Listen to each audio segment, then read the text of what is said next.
Hey guys, it's Coach Ben from Nabers Soccer Academy, and in today's video I wanted to talk about really what I saw last weekend in some of the games. And there's two things that really kind of stood out to me that I've seen over and over in the last couple of years when I go watch games.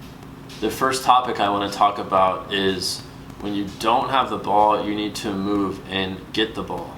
When your son or daughter is out there on the field, they have to speak clearly with their teammates to get the ball. If you're quiet out there on the field, most likely you're not going to see the ball that much. So you have to demand the ball, and the way you want to do this is by getting open so your teammates can see you, so when they play you the ball, they feel comfortable playing you the ball when you're in open space.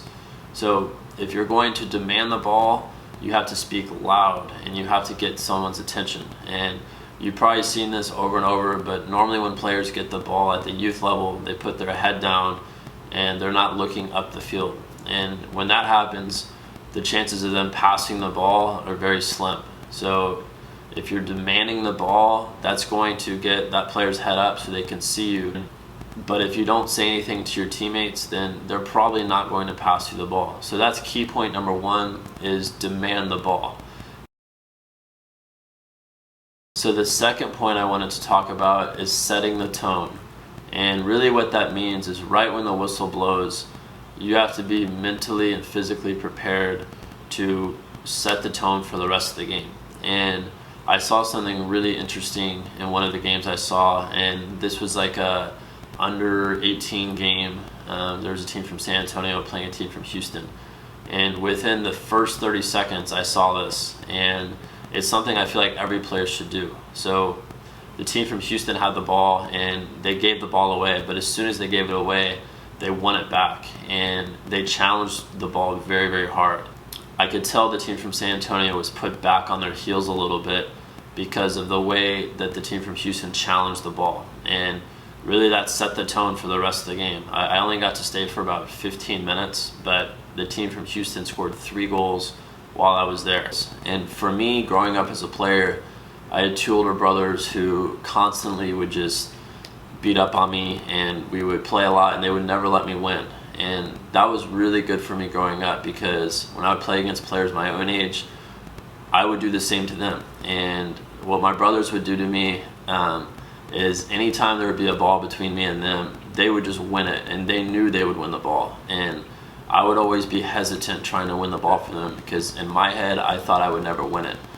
And I carried that same mentality over into playing with players at my own age, where I knew I was going to win the ball no matter what, and that would make my opponents play back on their heels.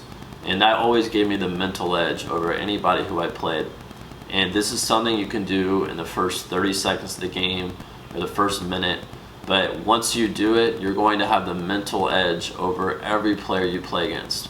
And simply all you have to do is just be willing to go harder than that person in any challenge. And it's okay if you foul someone when you do it, but if you go really hard, that's going to make them think on the next challenge that they're going to be kind of scared about what's about to happen.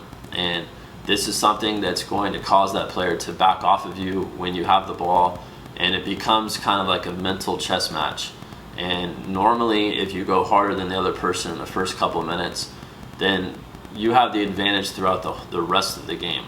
So this is something I recommend all players do. When they have the opportunity to win the ball, you have to be strong winning the ball, and you have to go hard. Otherwise, when you don't go hard, that player is going to have the mental edge over you. And soccer is very hard to play when you're thinking about someone else instead of the game.